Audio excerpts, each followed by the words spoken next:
ไปคลิปมื้อนี้เฮาสิเฮ็ดอาหารไทยจักจึงครับพี่น้องผักกับยอดมะอึแล้วก็ยอดมะเวอเนี่ยกับหนูพุกพี่น้องโอ้ยหิมหมดทิ่มหมดเลยของแซ่บพี่น้องเด้ตัวบักใหญ่ลูกชายตอนเช้าใส่กับ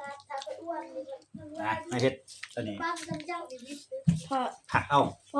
ใส่หมากมะแคนเพราะหนูคุดมันต้นจะสิหมดมันเห็ดหนูคุดบ่ได้ใส่บวงอันนั้นว่าแซ่บๆพุ่นนี่กินอาหารไทยจักจึงครับพี่น้อง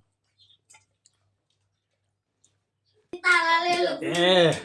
เป็นผักใส่ผักยอดมะอึพี่น้องใครได้เคยกินอาหารไทยจักจึงครับ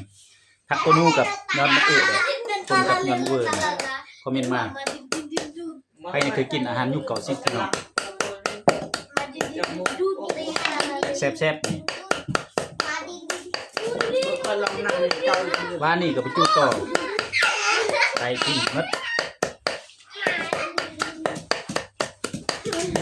ตอนแรกก็จุต่อกันตอนแรกจุต่อใส่กับมันเจ้าเฮียหาหรอกแต่ใส่หม้อ3-4 มื้อได้บ่ได้ลงไปพี่น้อง